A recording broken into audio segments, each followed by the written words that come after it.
What's up, guys? Welcome to episode 7 of X's and O's with Evan and Bros. I'm your gracious host, Evan, and it's good to be back. We took a little break over the weekend. I had my 23rd birthday. It's officially my Jordan year. Officially my Jordan year. Yeah. I'm gonna be hitting a lot of faders, a lot of game winners this year. My year 22 definitely sucked. Major cannoli. I'm trying not to cuss as much now. So whatever innuendo fruit you want to throw in there, go right ahead. So I'm 23 years old now. I feel good, feel young, feel spry.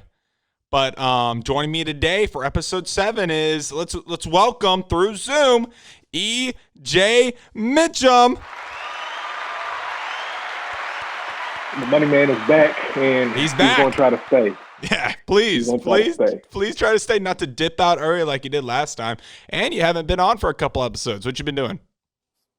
I've been moving back to Lexington, Kentucky, going back to the University of Kentucky because, you know, the SEC want to open up school. Yes, they do. So we're here, you know, I'm waiting for the first day of school, even though I only have one class in person. Wow. So. Wow. I'm sorry, buddy. A lot of moving for one class in person. I'm about to cry. But you still have your job, though, right? Yes, I still got my job. Still got your job. Okay, good. And not joining us in studio, but through Zoom because I guess he's having some at-home technical difficulties. Is Daddy Sailor. I salute you, sir. So this is what it feels like on the other side. This is what it feels like to be on the other side of the table. I'm sorry. Sorry I had to be this way. On today's show, we'll be discussing how the coronavirus isn't stopping sports. The NBA reports 0 cases for the first time. That's huge. In the bubble. Doesn't mean some of the players who've, like Harrison Barnes, I think it's been reported that he had corona recently and he's going to be joining the team later. But we're talking about the players who are being tested in the bubble. So far, 0 cases. That's really good. The NHL, can't leave them out. 2. All right, so we thought 2 out of 302 was impressive. 2 reports out of 2,618 cases, players. Yeah, let's give that a hand. That's pretty good. That's awesome. Yeah. That's really good. Only 2 cases in the NHL. That's really good. That's awesome. Good for them. Moving on, Georgia High School, the state of Georgia, the one that we reside in, announces that they are going to continue with the high school football season. So we'll see what happens. We'll see what happens if they close schools down. Let's see what happens there. But I have no dog in that fight. Thank God, not anymore. But I couldn't imagine, Antonio Brown officially retires again from the NFL. I don't know if anybody really cares.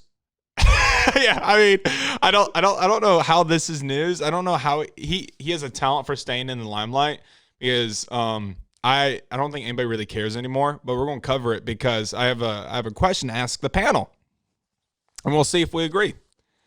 LeBron is starting to feel a little disrespected. He felt disrespected in the East. He made his move to the West, where he was told it's more competition. He wouldn't be able to replicate what he does over in the East. He's basically averaging a triple-double, high in assists. His career leads the league in assists, if I'm mistaken. Right, guys? Right. So we'll talk about, is the disrespect warranted? Is he the MVP? We'll see. And lastly, Jon Rahm wins the Memorial Tournament and becomes the #1 golfer in the world in one weekend. It's a big weekend. I had my 23rd.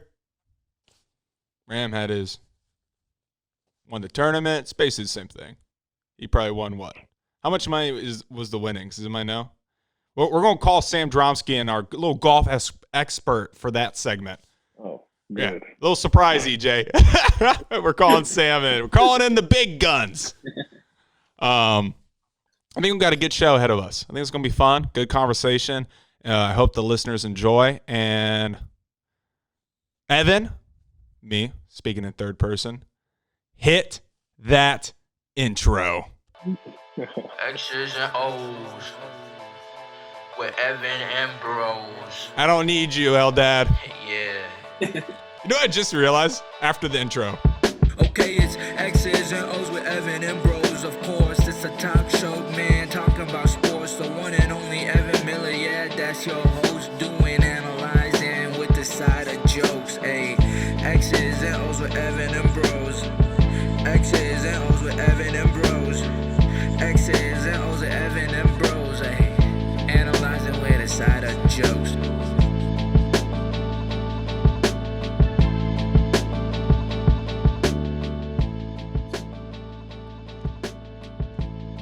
So you know what I realized just now as I was grooving and moving?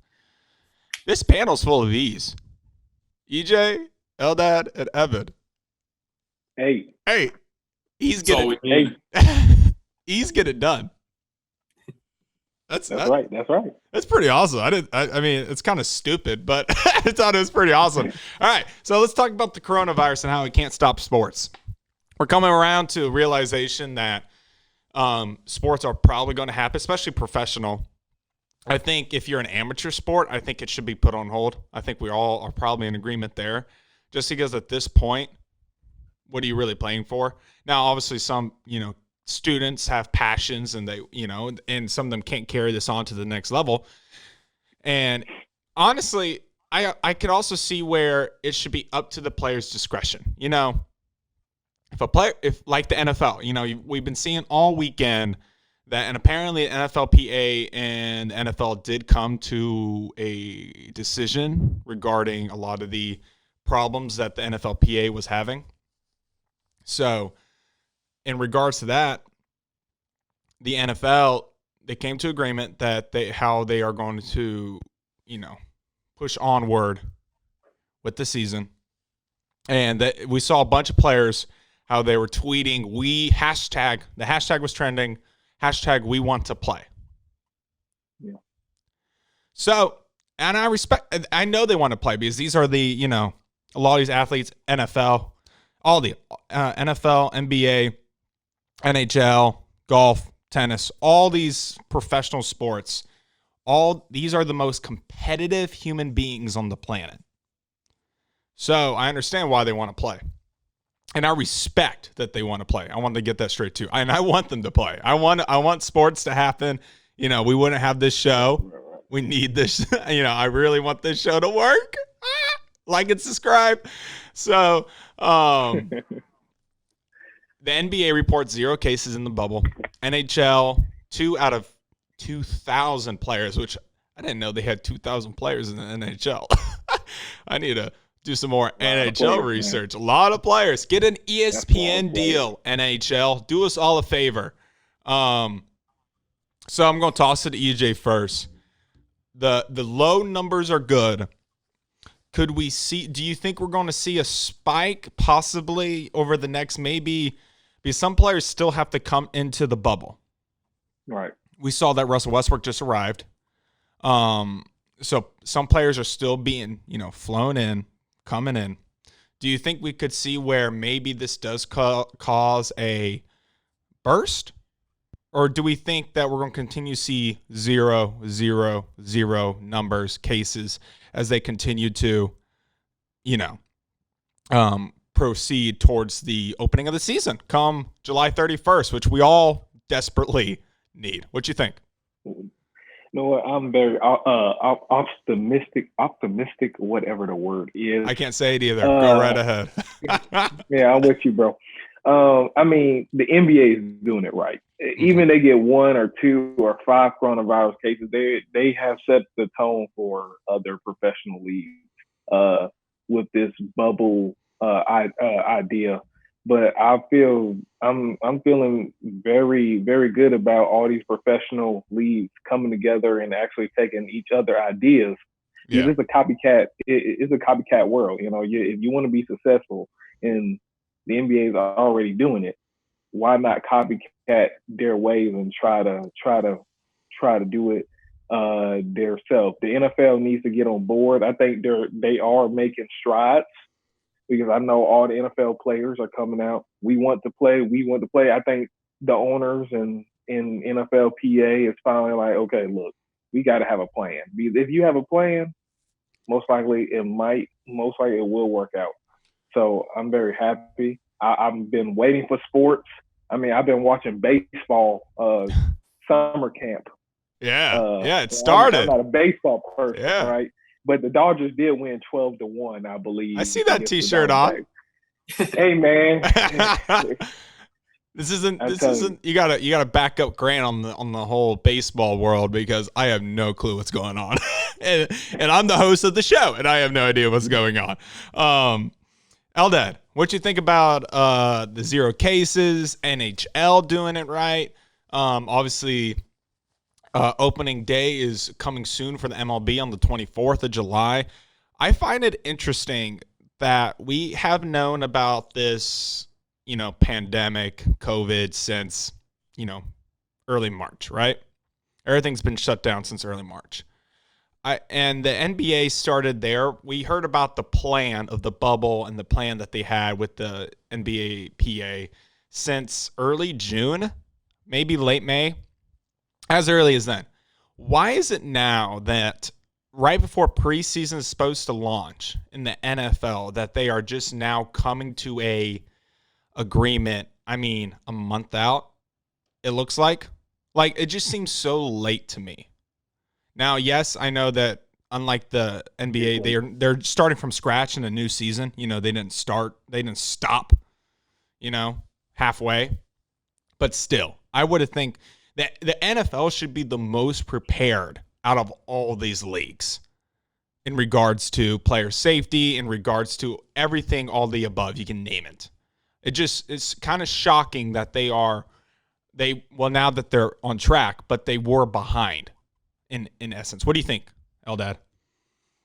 Well, I was going to say, for the NBA and the NHL, they're doing a great job. I don't know what the NHL is doing, but keep it up. I mean, 2 out of 2,000 is ridiculous. I didn't know they had 2,000 players. Well, think about how many foreign players they have. Yeah, they have players from all over. So all over the world, which is crazy. But the NFL is they just keep messing things up time after time. The NFL probably wouldn't have even taken action unless the players were like, please tell us something, or we're not coming to camp. Well, and they've been reporting the NFL, the players, and it's kind of interesting because I think the players have been trying to be as vocal as possible, and it's kind of not shocking, but we've seen a lot. JJ Watt has been very vocal on this matter. I don't know, he's not the NFLPA president, right? He's not that. So, I don't think so. But he is on the board. So it is interesting to see him kind of take lead in this, which I'm not surprised. He's leader in Houston, at least for the last 9 years, and so I'm not shocked. And he's a great guy. He's done a lot for that community, so I'm not shocked to see that. But it's kind of nice to see a lot of these players put the helmet down, put the mask away, and mask away, no pun intended, the face mask, and really show themselves and be outspoken in regards to their safety, because and the irony is they play the most dangerous sport in the world, arguably. Sure. So it's just, I think it's interesting to see them fight, which they should be fighting so strongly for their safety and their health, because they don't want their families to be affected, because if you think about it, COVID can affect the entire family. You can get your kids or anybody else sick. CTE really only affects you. So, they put their body on the line week in and week out. But the problem with COVID is they're going to take that thing home. they're going to take it home with them, and their family members, loved ones can be affected, friends, family members.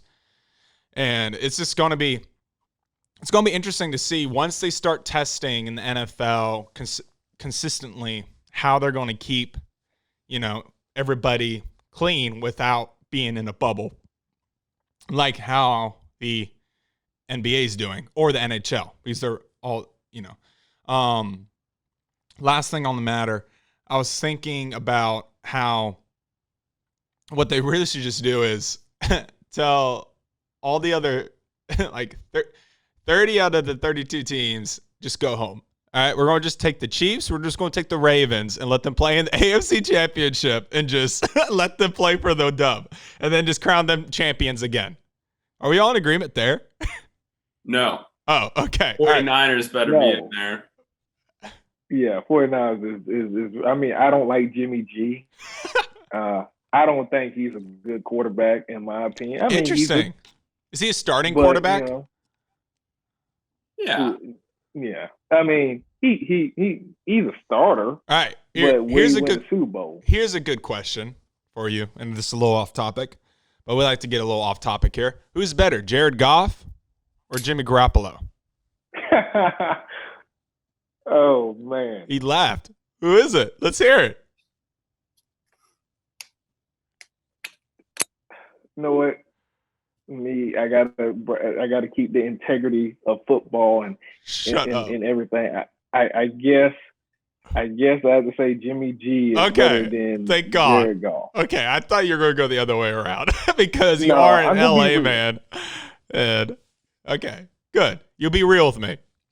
Yeah, I'm gonna be real. I thought we were about to have the hottest take. Hey. Okay. It's okay. Mm-hmm. It's okay. I know it's hard to admit it. All right, we're going to move on. So Georgia High School announced that they are going to go on with the high school season ahead of us. So they'll be playing the season. And I find this interesting that they already go ahead and announce this when, yes, high school so it'll be pushed back, if I'm reading this correctly. This is from 24/7 Sports. The high school football season will be pushed back 2 weeks. The proposed start of games will be September 4th. The standard 10-game schedule is still in place, and classifications will have a full 5-week postseason schedule.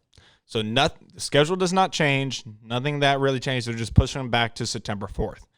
Probably to buy them some time in regards to see if students actually come to class. If they actually will have. I mean, I don't know about y'all, but I've talked to a lot of parents over the past couple of days with young kids, or even kids in grade school, wide ranges. I mean, all of them are talking about homeschooling. I don't think one's really even considering. I mean, this whole situation is just interesting. So other fall sports will be able to play as well. Softball, volleyball will continue. High school football programs will begin July 27th. Then padded practice can begin on August 1st. Because there has to be this is just like how when we played, you have to have kind of a warm-up period. So you can only start like actual padded practice. I think you have to get 4 days of actual like conditioning or just without pads practice before you can go on full-on contact. Right. So August 1st, July 7th, July 27th, I'm not going to lie, that seems pretty much on par with how it used to be. That doesn't really seem different. We might have started like July 24th, maybe a couple days ahead, but this is not like absurdly different from when I was playing a COVID-free lifetime, Feels like a lifetime ago, but yeah. So what do you all think about, Georgia already going ahead, approving the football season, approving fall sports in general? Do we think this is a smart move? Do we think it's going to ultimately get canceled like everything else? Eldad, opinions, thoughts? I mean, this is really stupid, right? I mean, July 27th is in 6 days. And I didn't even think about that. It's not like anything is changing in like 6 days. All all these college football teams have been canceling practices, but we're going to make high school players come out and play. Hold on. I bet high school practices are way worse than college practices anyway. They take it way too seriously, if you ask me. But keep going. So, I mean, how many kids are about to get sick in a week? If just one is asymptomatic with corona and just shows up to practice, and if high school practices are just so much worse, then the numbers are going to be even worse. It's just, and we don't even know if schools are going to open. So how can you open up practices this early? And it really doesn't feel like they pushed anything back because, like, I mean, it is this week basically that they're coming back.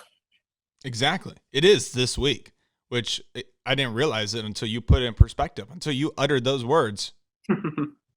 I mean, I would still say it was like 2 weeks away, but no, it is this week.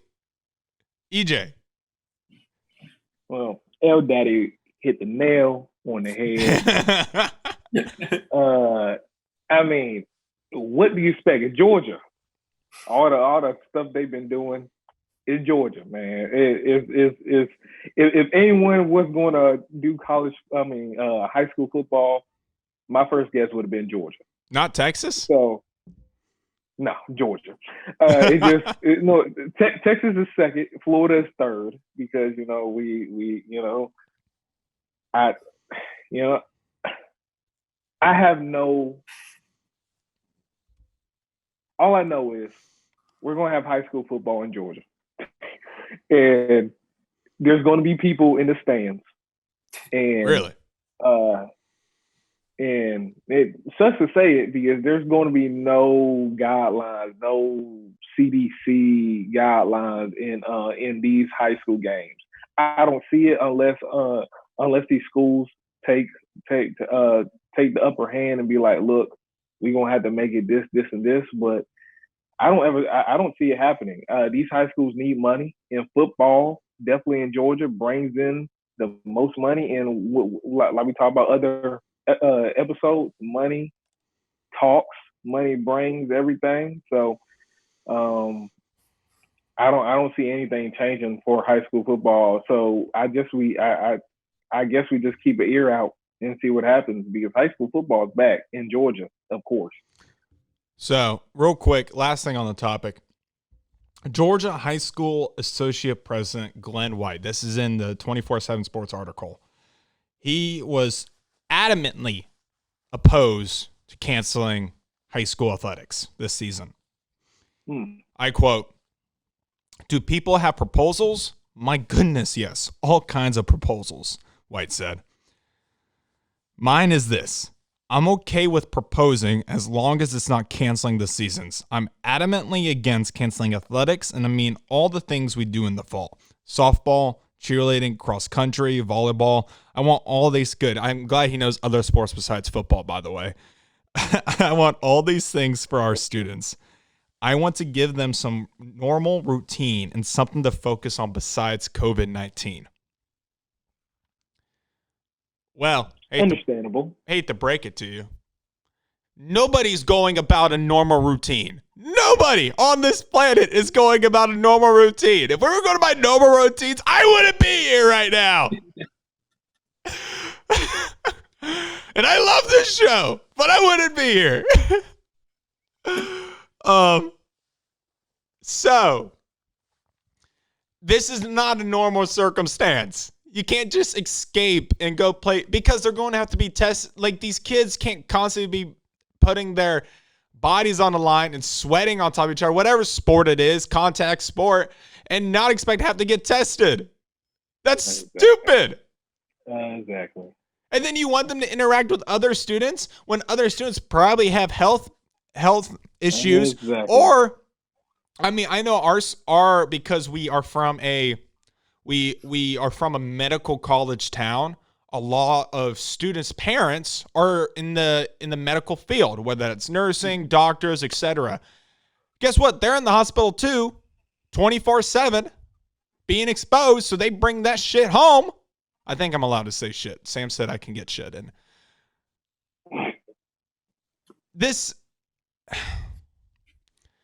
yes, I get what he's saying, how he wants students to have a distraction. Yes, they are still kids. Yes, he wants them to be able to escape this COVID-free world. But the problem is you can't escape this COVID-free world. You can't do it just because everybody has a chance to get it. Everybody has a chance to spread it. And you can't just think about the students. You got to think about some of these teachers as well. So I'm a little upset. Yes, sports should be back. Professional sports should be back because you know why? They're getting paid to do a job. That's why professional sports can be back. That's a good point. These are students who, I mean, EJ, our senior year, did anybody go off and play Division I football? Division I. No. I don't believe so. No. A couple guys would go play, smaller schools, of course. Small schools, right. But Division I? No. I just think some of these kids are putting a lot on the line for a product that isn't worth it. I agree. And I want some of these states to destroy the stigma, and they just keep adding to it. And I'm just like, come on, help us out just a little bit. Am I right? Am I wrong to think that? No, you're hitting it on the head. I mean, it's like people think sports heal coronavirus. Like sports can heal the coronavirus. No, it doesn't. Hereby you wear a mask, get your ass outside, shop with a mask on, come back, take the mask off, and sit your ass down and watch some TV. I'm sorry, Sam. If you over here listening to I think shit and ass are good to go. I think you said we can say damn, shit, and ass. So okay, good. All right. I'm fine then. But yeah, no, I don't know. It doesn't. You can't think about just the students. You also got to think about the teachers and the staff. And it's just, I saw one person on Twitter post a photo, and this isn't really kind of like how we grew up in our high school. I bet it was like this. I bet it was a big urban school, but like the hallways were like flooded with people. I mean, it looked like it was shoulder to shoulder. And she was like, "You really want us to come back to this?" I mean, I think I'm just glad I'm not the one making the decisions. Can we just say? And we can criticize the other people making the decisions. It makes life a whole lot easier. All right, guys, we're going to take a quick break, and then we'll be right back with you. Hey, guys, take this moment to like and subscribe, and also follow us on Instagram and Twitter at Curbside Entertainment and Curbside Network, respectively. You can also find us on Spreaker, Apple Podcasts, and Spotify. What's up, guys? Welcome back to X's and O's with Evan and Bros. I'm your gracious host, Evan, and joining me through Zoom is Mr. EJ Mitchem and Mr. L Daddy Sailor.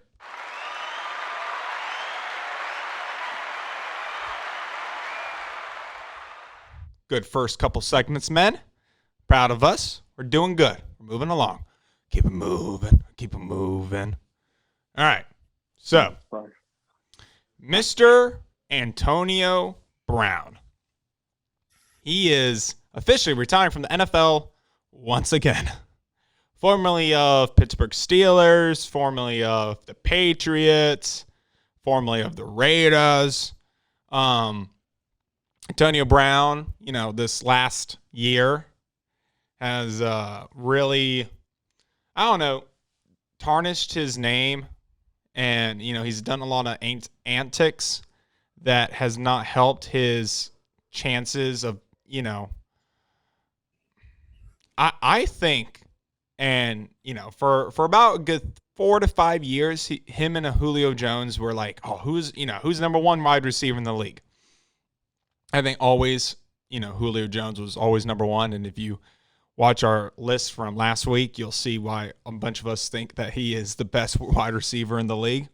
But Antonio Brown, this is him. I think he's gone, off the rails in regards to when it talks about, like T.O. is not in the Hall of Fame. And when people bring up T.O., it's because of his, now I wasn't really watching football when T.O. was playing or when he was dominant, but when people talk about his credentials, and he has the career stats, right? Yeah, definitely. I think he ranks top 5 in almost every receiving category, which is ridiculous. Receptions, yards, touchdowns. But his people blame his off the field and on the field antics when it comes to T.O. of why he's not in the Hall of Fame. Antonio Brown said, "Hold my beer." Right? And he was like, hold my beer, T.O. And he has, and I think he's in his 30s. Was he 31 when Antonio Brown? He's either 31 or something, early 30s. And so he's been in the league for a little bit.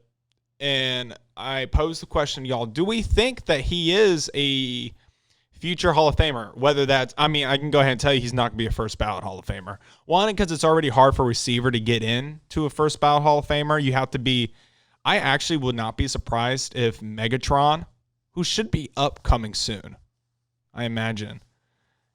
I think Megatron, Calvin Johnson, has a chance of formerly of the Detroit Lions to be a first ballot Hall of Famer. Maybe. He retired young, so. But similar instance, Antonio Brown, kind of retiring kind of young, but he's also been kind of pushed out of the league too because of his off-the-field antics. So I don't think this was a decision that he would have made, if he wasn't blacklisted, basically, or on all the teams, he's on their medical board of being questionable,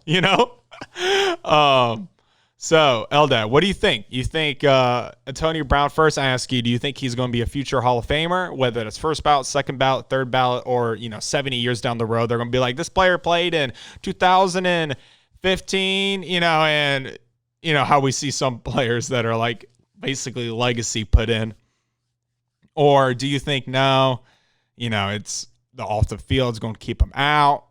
When, honestly, if you think about it, and T.O.'s made his argument, and I do agree, where you're on the Hall of Fame should not take in consideration your off the field problems. If you're dominant on the field, that's football. Okay? That's how it should go. But so, Eldad, I ask you, do you think that Antonio Brown will be a Hall of Famer when it's all said and done? Or this past year has really, made it a more of a marathon than a sprint? What do you think? I think he won't end up being one, even as far down the line as we can go. Yeah.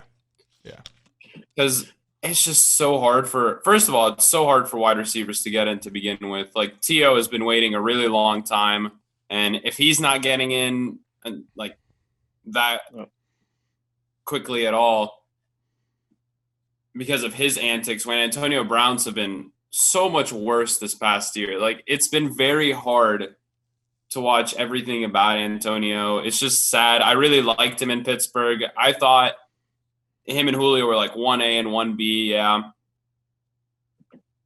I just can't see him being a Hall of Famer. And it sucks because he could still play. I'm sure he could still put up great numbers. Like, I'd still probably peg him down for like a 1,300-yard season easy. He looked great on the Patriots. He played like one game for the Patriots. Yeah. He had 2 touchdowns, though, after having frostbite. That's wrong. He had 1 touchdown.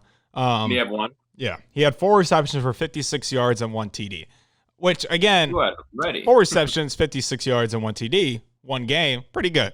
EJ, I'm going to lay you out his career stats. He played 131 games. He averaged 102 yards.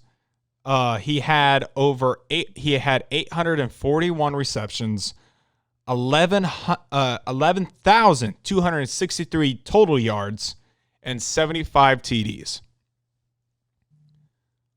Those are some numbers. I don't know if they're Hall of Fame numbers. EJ, opinions? Well, the numbers are great. I just want to put that out there. The numbers are great. But like Eldad said, Terrell Owens is not in there. And it'd be disrespectful that Antonio Brown gets in before Terrell Owens, when Terrell Owens has done those numbers times 3. Well, do you know what the numbers are off the top of your head? Of Terrell? Yeah, T.O.? Terrell. Yeah. I don't. Okay. If you want to go ahead and say them for I got me. them right here for you. So, All right, tell me. Antonio Brown played 130 games. So T.O. played 219. So, okay. That's another, I don't know. I feel like that's another, 7 seasons? Something like that? Something around there? Doing some quick math in my head. Something around there. 7 or 6 seasons.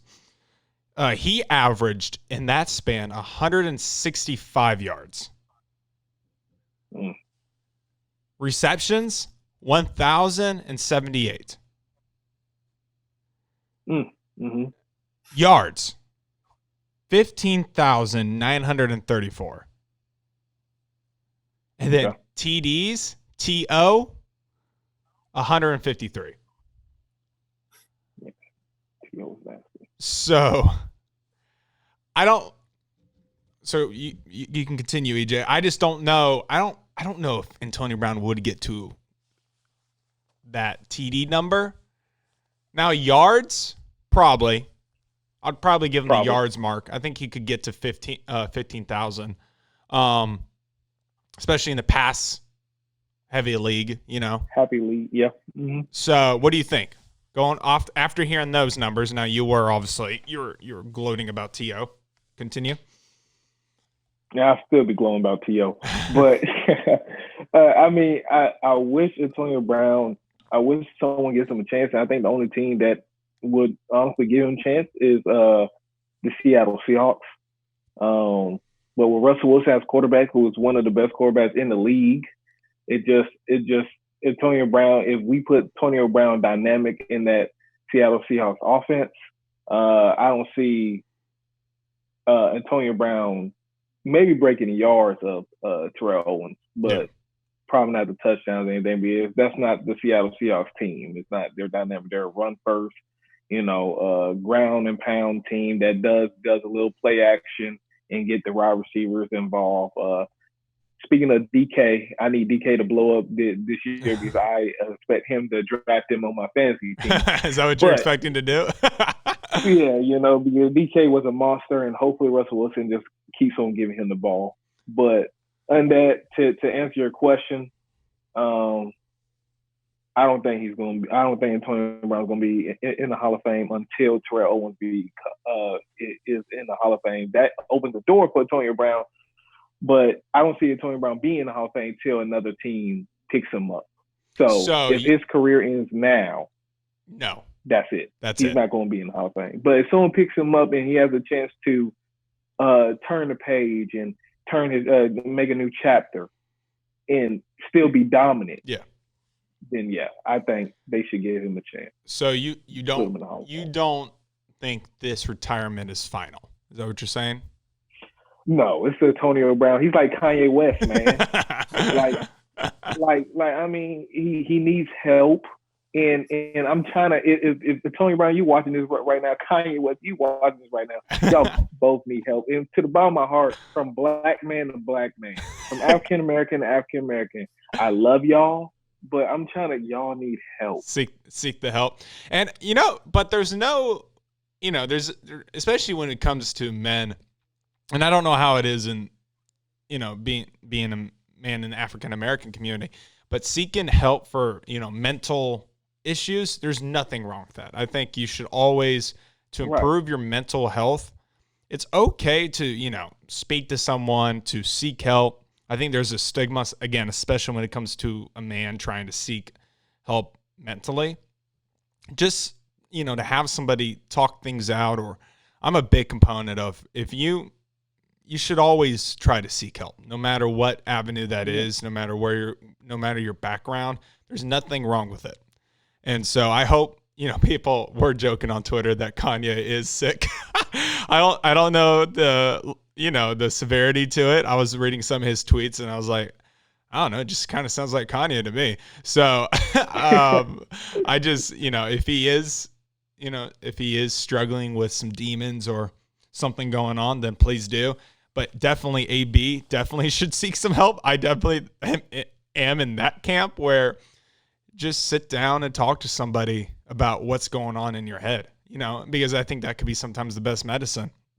And, again, coming from a male perspective, it does, there is this sometimes a stigma with it, and you don't want to seem weak or whatever, and especially on the mental side of things. And I think it would show a lot of growth if a report came out, hey, AB checked himself into not an institution, but like a program, a self-help program, and then it would tell teams, hey, he is turning this leaf. He is not just, going, these are not these antics. And I do agree.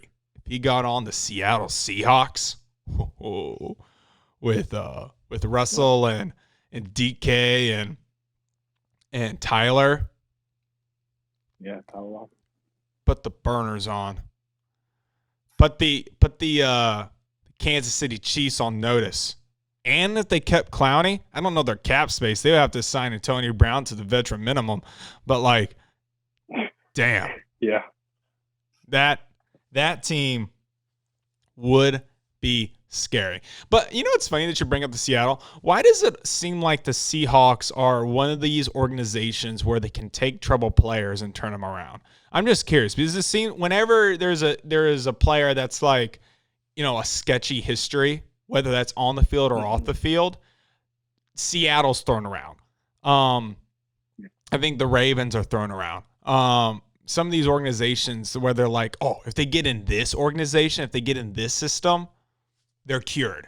It's just curious. I want to know if it is because of Russell. Is it because of is it Snyder? Is that the GM? It's obviously I know we're Dan Snyder. Are we talking about is it John Snyder? Seattle? Yeah.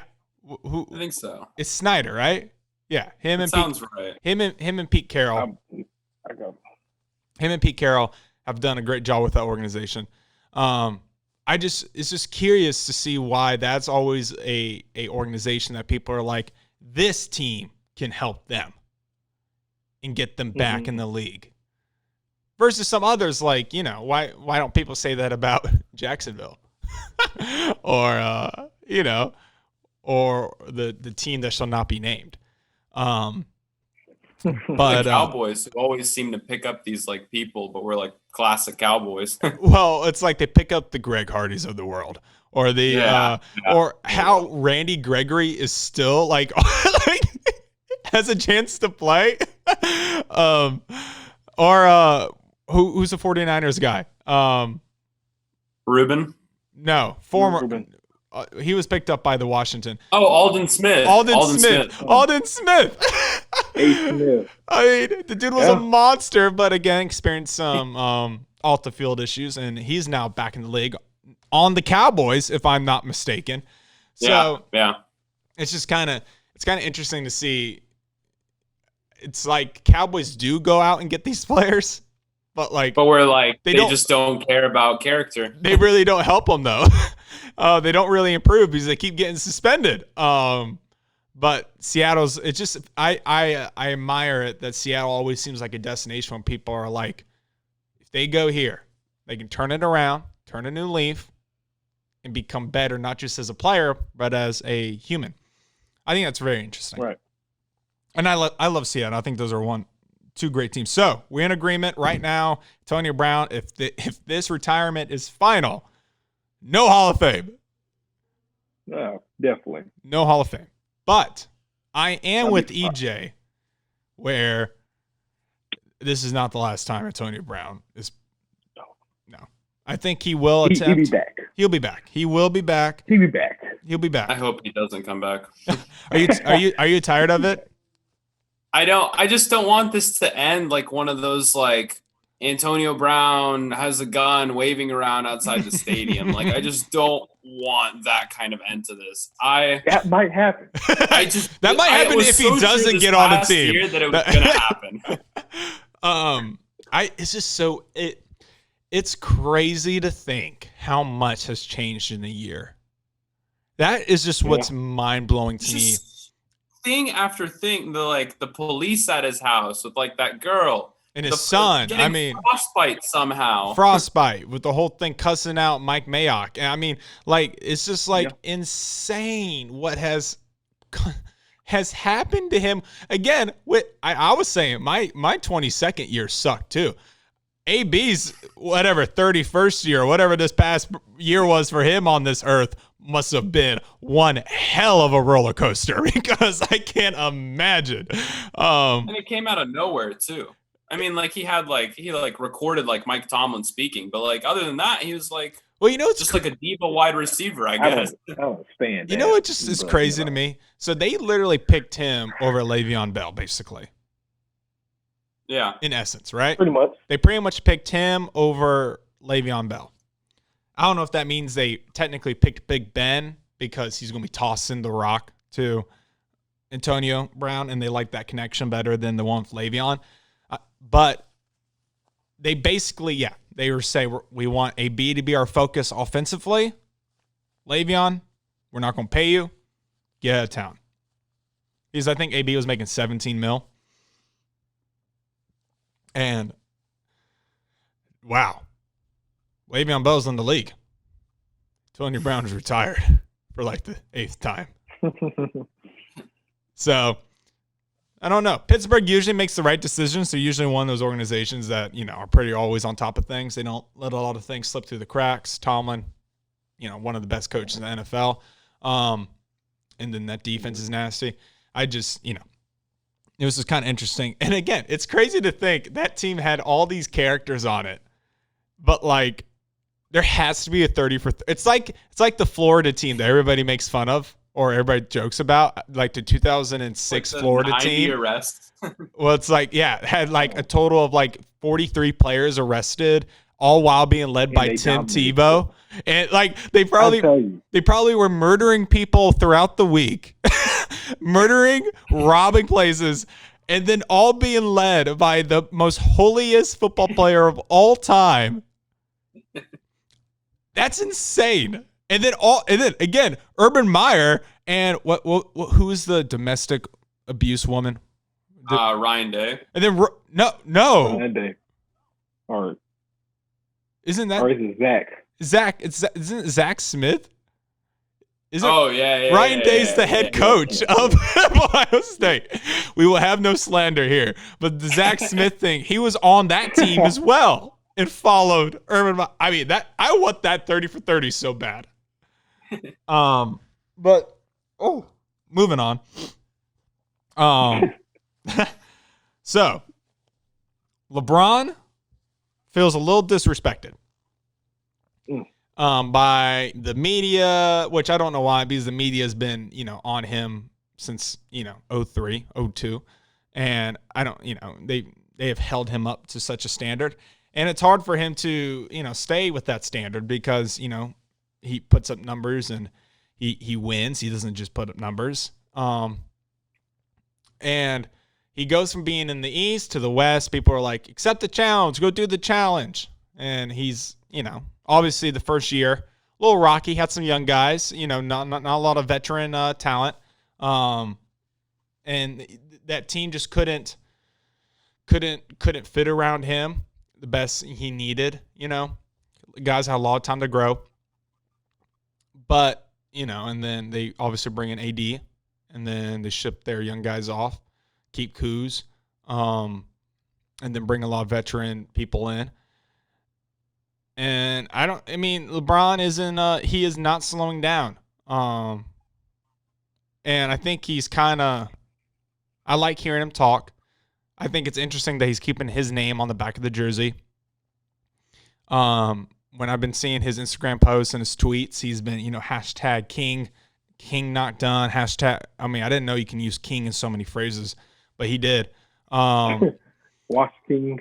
Yeah, he's Wash King. Yeah, that one. Hashtag Wash King. That's a popular one of his. He's doing. I'm glad he's keeping it so far. The gray beard. He hasn't shaved it yet, and I hope he doesn't shave it because he looks like an animal. And he also looks. I don't think people really gives him enough credit, and I think this is obviously all in design to keep his longevity in the way he's been playing. But LeBron's looking very thin. I don't know if y'all have seen.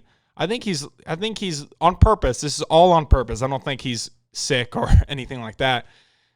I think he's on purpose losing a lot of his muscle that he had, in years past, the Miami Heat teams when he was a monster and he looked like a monster. But now he's kind of slimmed out. I think he's kind of playing more of the cardio game more than the muscle game. I think he's trying to play those full minutes of, because he is getting older. The gray's in his beard. Yeah, I agree. It's just kind of interesting to see his body transform so far. But LeBron has accepted every challenge. And I think he, is he underappreciated? I don't think we understand, but this goes to say with every athlete in every league. I think, like Patrick Mahomes, we'll look back and be like, oh, he's definitely underappreciated, or Kobe, I'm sure Kobe, people will love to look back and appreciate Kobe way more in his playing time. Same to follow with the king, LeBron. We don't really appreciate greatness while we have it, It's only after the fact when we acknowledge it. So I think LeBron should feel a little disrespected since he is putting a career high in assists. He's averaging around 25 points a game, close to 8 rebounds, and 10.3 assists, which leads the league. At a small forward, point forward, he redefined a position basically. He created his own. So in the point forward, I think LeBron won't win the MVP. I don't really think he should win the MVP. But is he underappreciated? I think for sure for what he, has done. But again, if he did this last year and led the Lakers to the best record in the league, or at least in the West, and then I would be like, oh yeah, give it to him with those young guys. But the fact that they did bring in AD, and they are worse when LeBron is off the court. They are significantly worse when he is gone. When he is not in the game, they suck. But watch him out. They do, EJ. I'm just saying they do. I do think he's underappreciated. Eldad or EJ. Let's go to EJ first because these are your Lakers. You think LeBron has a point where he's taking a lot of, this disrespect is fueling him probably? Well, I was one of them when he was as a Cleveland Cavalier or Miami Heat. I was one of them. I didn't like LeBron because everybody compared him to Kobe. I said Kobe's better than LeBron. You're just a Laker homer.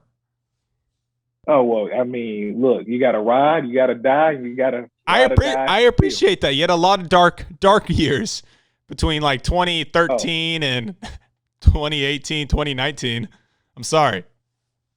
Man, I had the dark years of when Dwight Howard and Chris Paul was supposed to be a Laker, and then David Stern took that from me.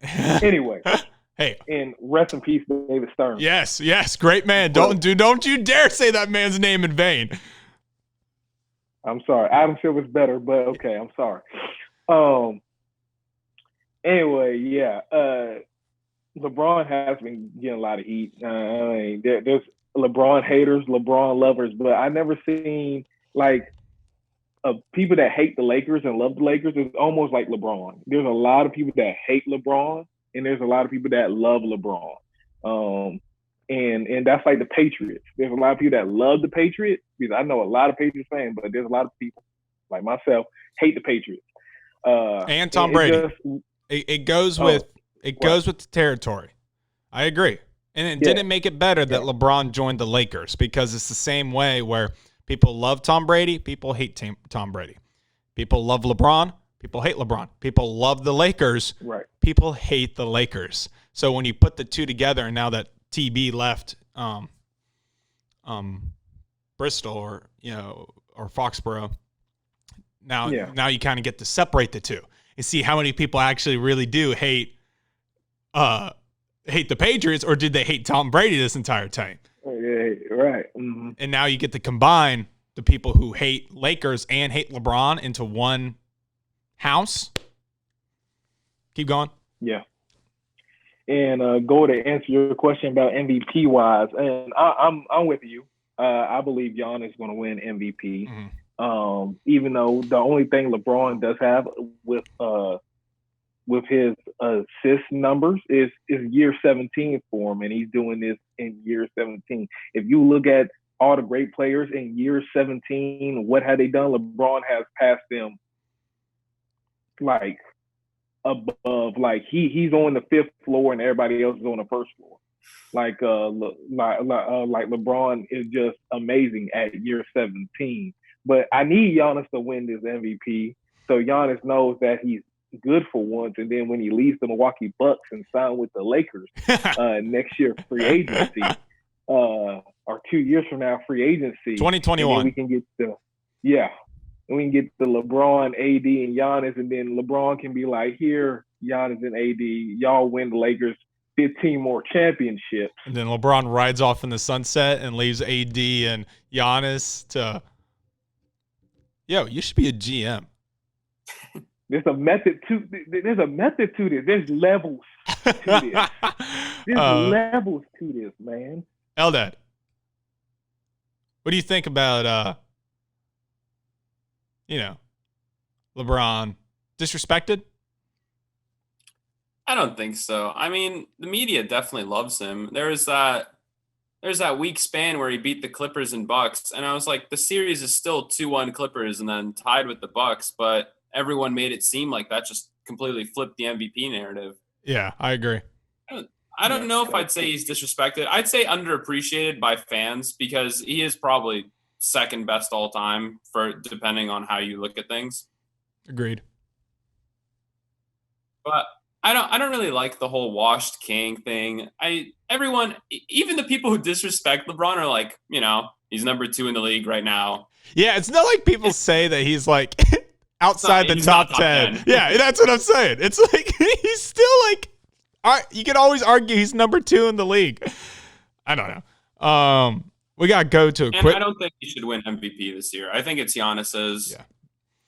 We got to go to a quick break. Take this moment to like and subscribe. And also follow us on the Instagram and Twitter at Curbside Entertainment and at Curbside Network, respectively. You can also find us on Spreaker, Apple Podcasts, and Spotify. What's up, guys? Welcome back to X's and O's with Evan and Bros. I am your host, Evan. Joining me through Zoom is both EJ and L Daddy Sailor.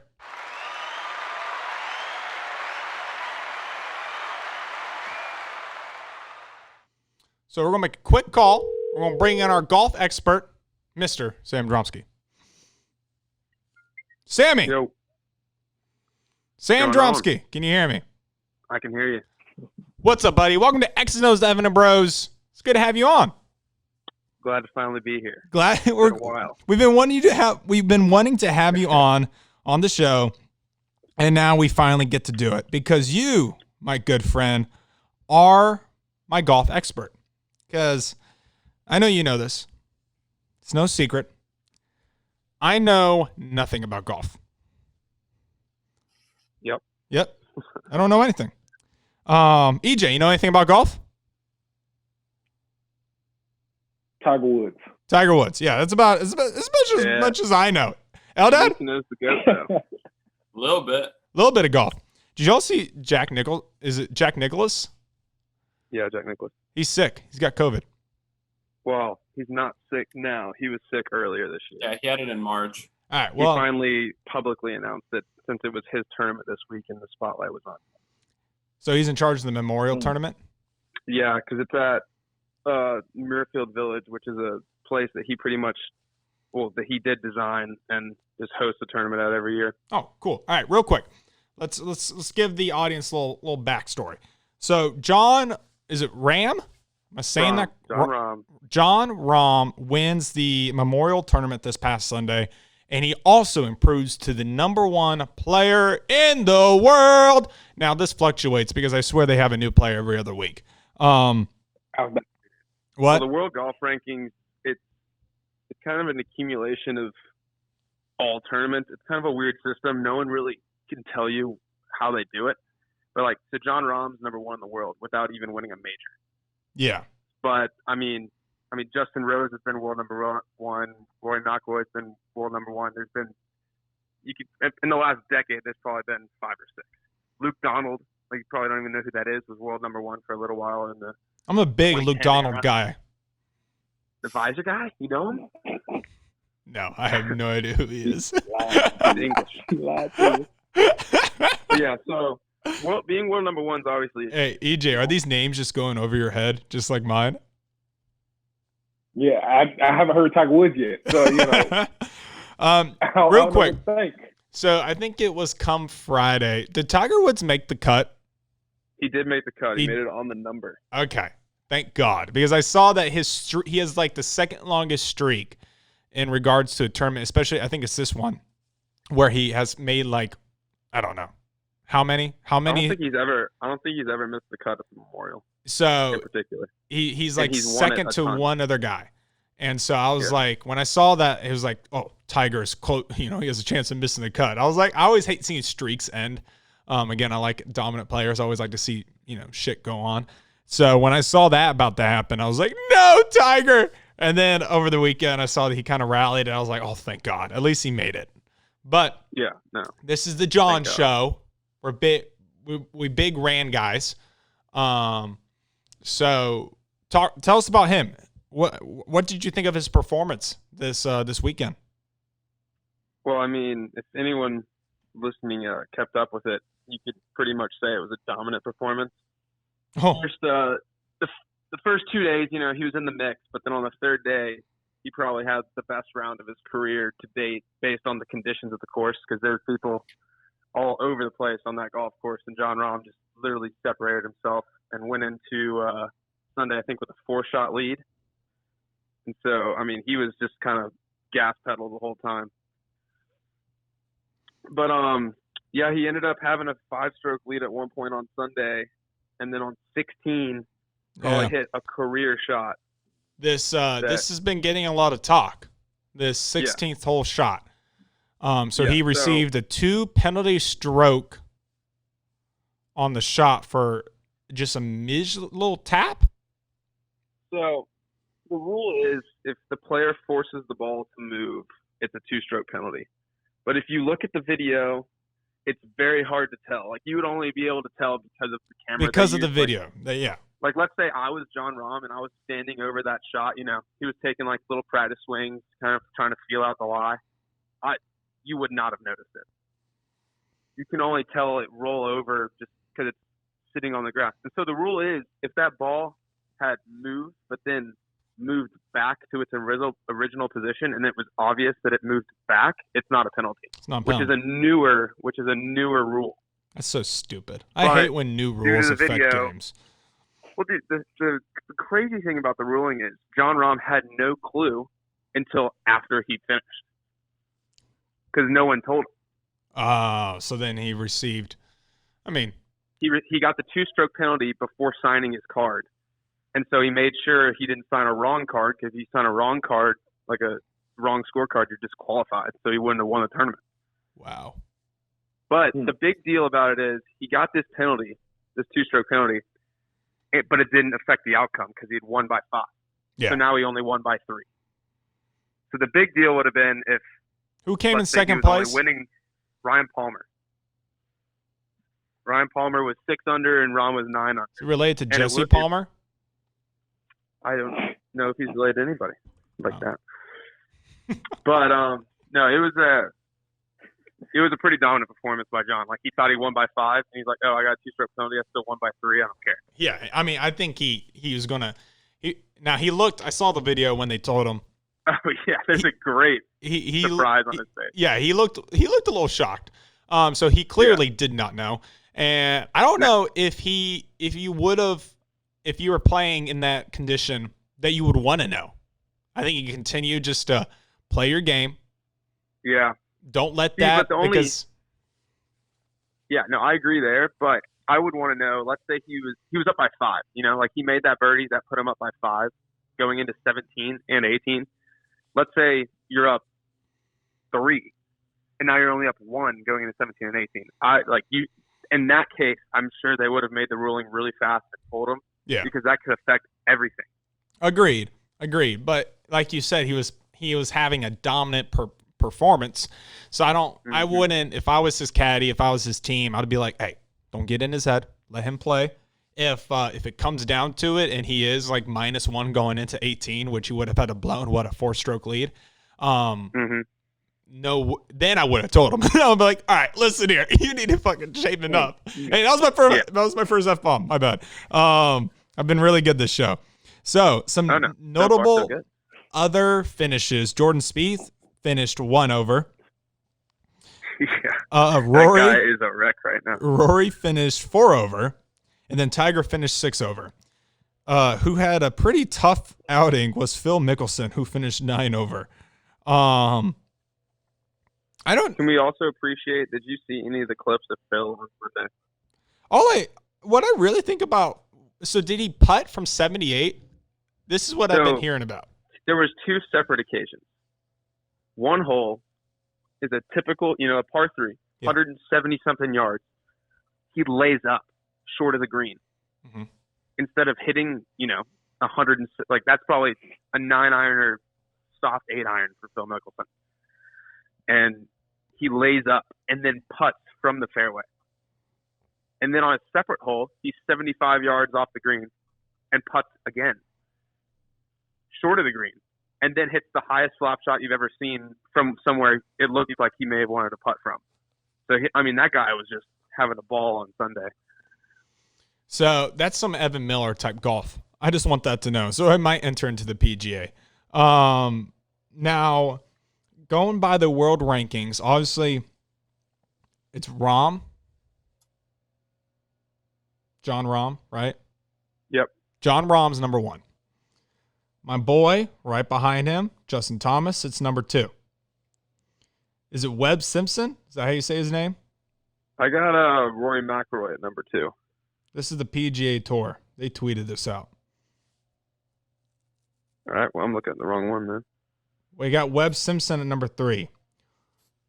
I'm going to butcher this guy's name. Song Zhao Im? Did I say that right? Oh, it's Sung J M. Sung J M. Number 4.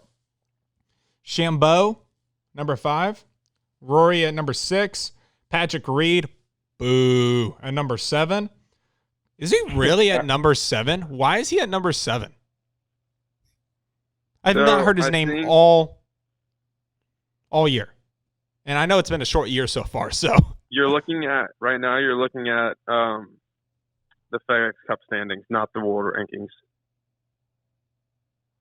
Oh, I see how this is. Okay. The FedEx Cup standings is seasonal. It's like Justin Thomas is 1, Webb's 2, Sung J M's 3, Bryce 4. And Jon Rahm's number 8 with that win. Yeah, Rahm just moved into the top 10. Yeah, so FedEx Cup standings is like just PGA So then Tour. you give me the world rankings because I'm an idiot. Yeah, okay. Let me hear them. Yeah. No, the world golf rankings are Jon Rahm at 1, Rory McIlroy at 2, JT at 3, Dustin Johnson 4, Webb Simpson 5, Koepka 6, DeChambeau, the Hulk at 7, P. Reed at 8, Adam Scott at 9, Patrick Cantlay 10. That's your top 10. Pretty stacked Tiger top Woods 10. is at a smooth 14 right now, not playing very much golf at all. Well, because he didn't play the last tournament, correct? About 20. This was Tiger's first tournament. There you go, EJ. This was Tiger's first tournament since the shutdown. Exactly. Yeah, because I know he didn't play the last one. March. Yep, because they've had, I think this was the 5th or 6th tour event, and he hadn't played any of them yet. Well, I feel bad because he put on such a performance at his golf course for the Tom Brady, Peyton Manning little showcase. Yeah, that was great. So I'm sure people were like, come out here and do the same thing you just did back in May. And obviously it's hard to replicate, especially when you're not in your own course. Well, it's hard to replicate for a lot of these guys that are coming back because, especially for Tiger, because he hadn't played in competitive golf tournament for 4 or 5 months. And then to come into a course, because the cool thing about the Memorial this week is that it's where the tour event was last week. So this is like the first time they've had the tour events back-to-back places. Interesting. And Jack Nicklaus is tearing up that golf course and renovating it yesterday. Yeah. The minute after they finish, they're tearing that golf course apart and redoing it. So they just let it get tough. It got firm fast. Conditions were wild. So I have Jason Day finished -4 on the day, rounding out the top 5. I'm a big Jason Day guy. Oh, no. I love Jason Day. He's so smooth. He just has some issues with his body between his messed up crystals in his head that makes him dizzy and his back. Yeah, I feel like this is a common trend for Day. I feel like he's always in, top 5, top 10. He's always competitive in these tournaments. But it seems like he kind of shits the bed. Like his major championship finishes.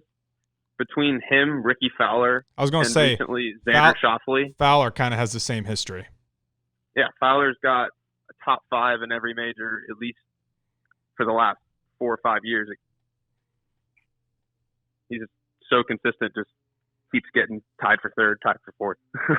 Yeah, that's what kind of sucks because him and Day are, young, fun to watch, have a lot of character, but they just seem to can't get it done when it comes to needing it most, which, again, they're still finishing top 5, which is a good payday.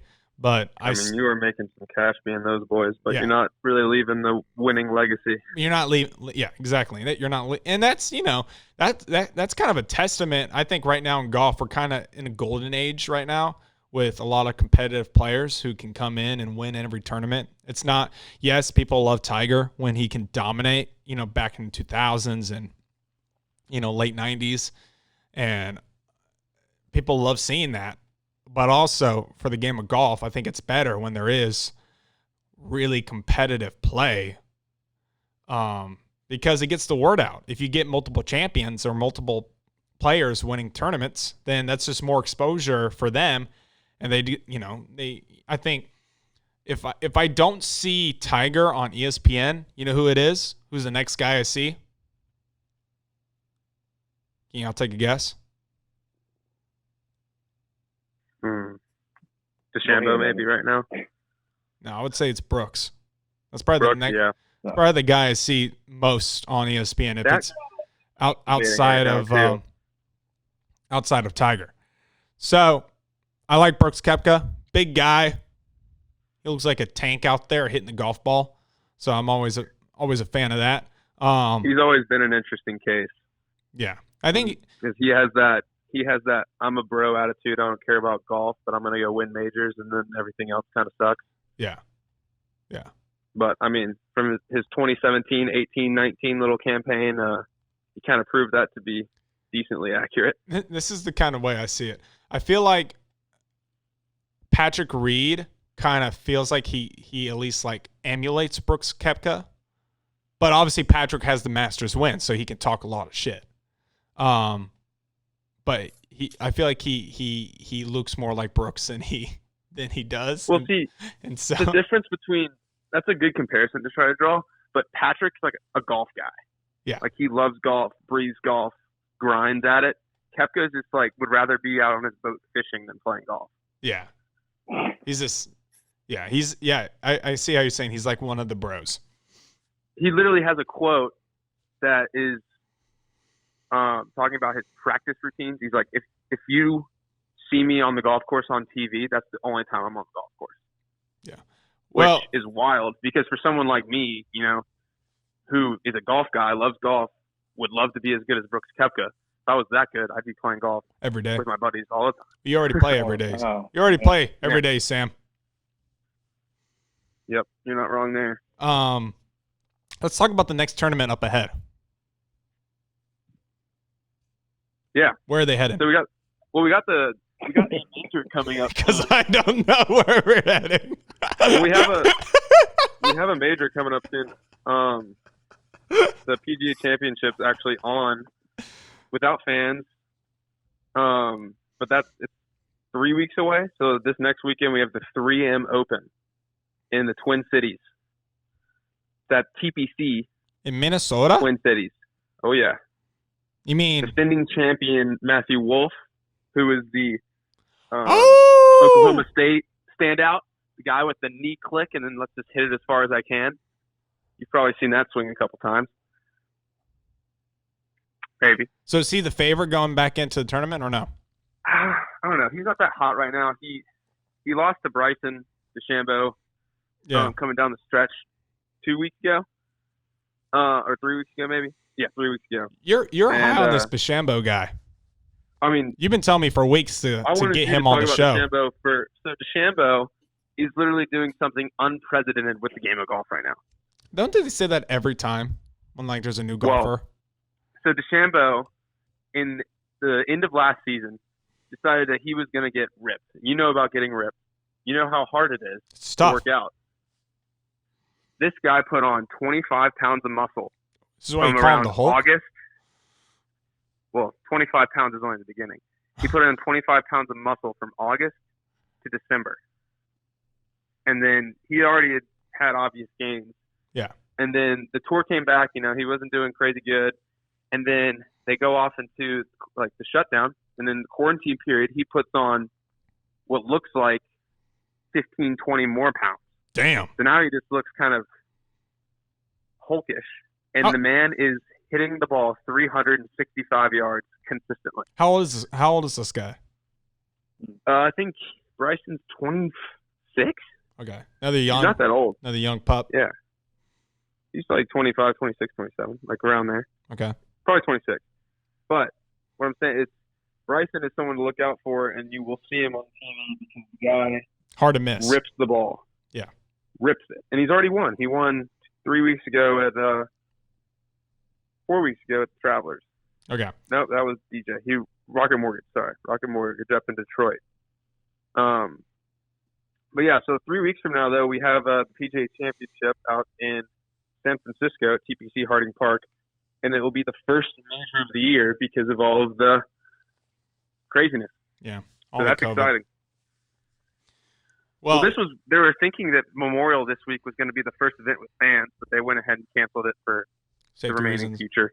Yeah. Yeah, I think they're going to have to do that for the majority of But it's going to be cool to see some major championship golf come around.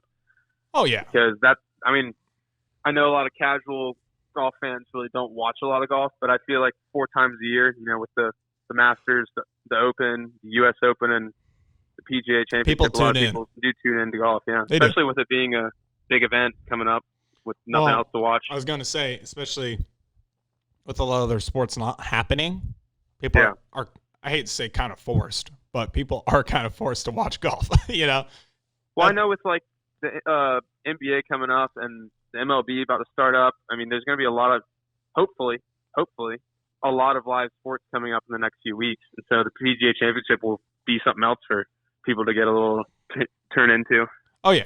No, I we were talking early on the show how Georgia high school athletics have approved, playing.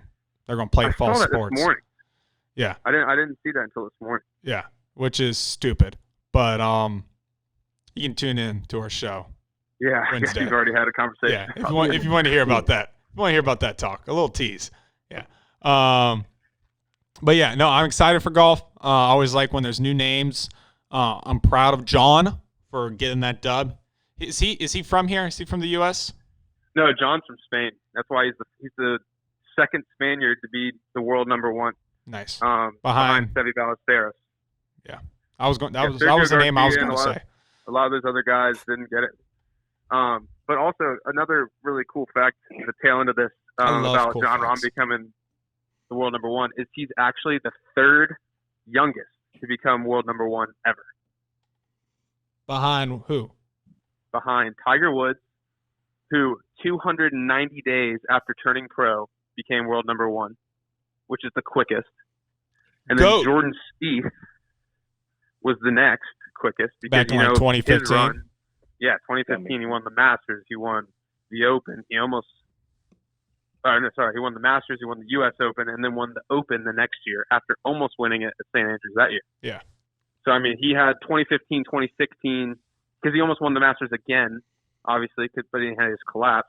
So he was world number one for that little bit of stretch, and then Jon Rahm now. I kind of enjoyed watching that little collapse. Not gonna lie. Jordan Spieth's a weird case because the guy is awesome, yet annoying because of his antics. But like, you just like seeing him be good because he was entertaining. Yeah, but that's what I get out of Justin Thomas. You know? Okay. Like Jordan and Justin Thomas are also the same age, and they're only, 2 years older than us? Or maybe 2.5 years older than us? Yeah, which is wild. Yeah, it is. You can insane. relate to those guys. Makes you kind of feel bad, doesn't it? Yeah.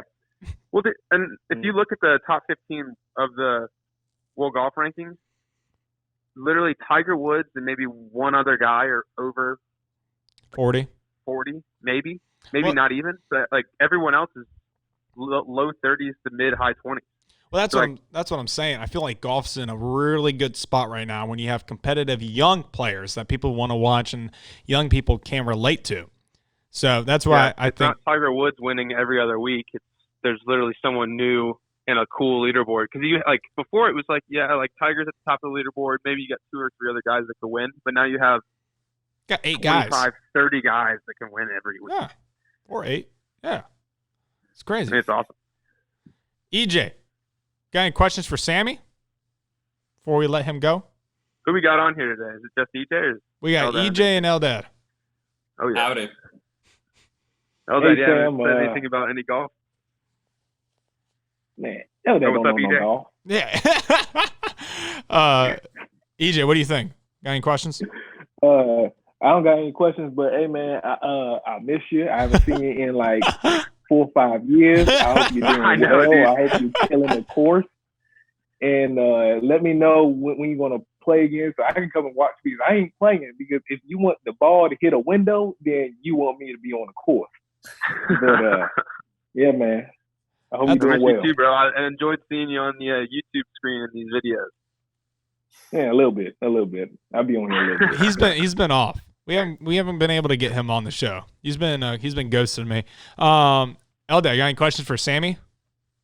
Sam, I can imagine you playing more golf than you already do. I know. Seriously, what would you do?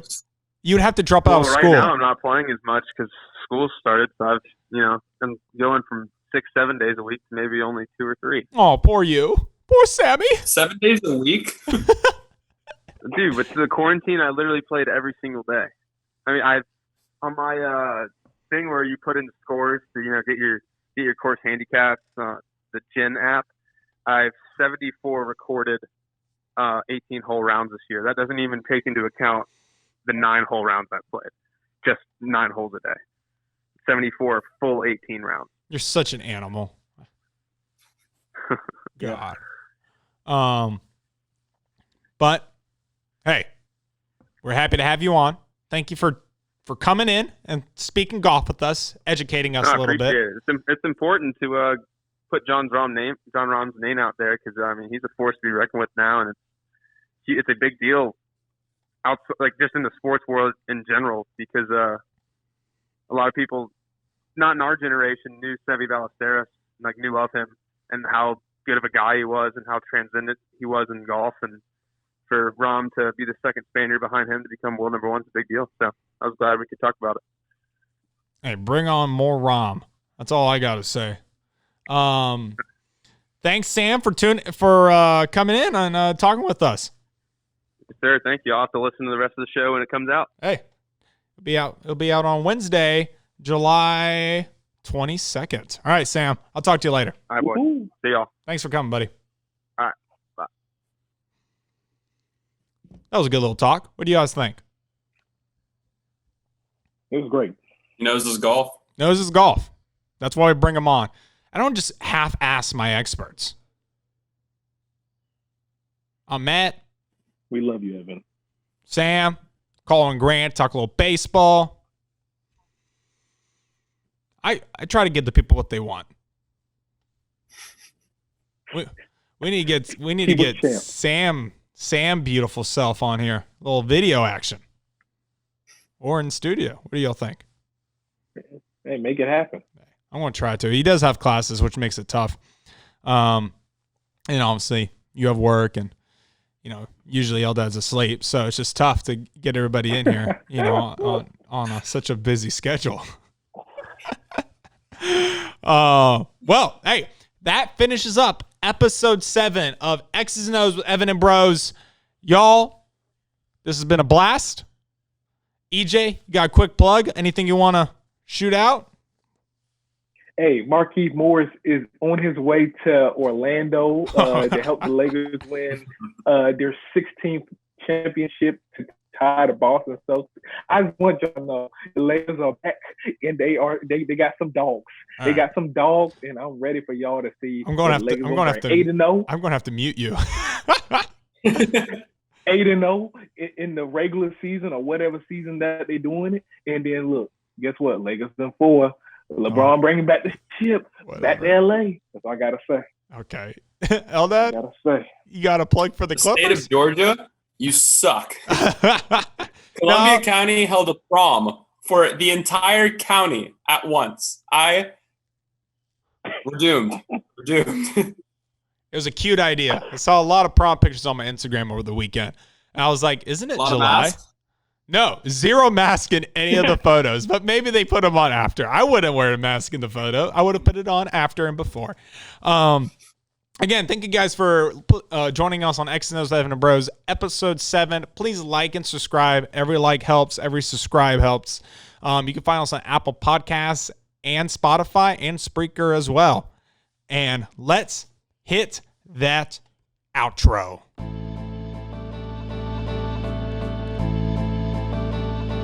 Trey Money, Neon Trey, Apple Music. Check it out.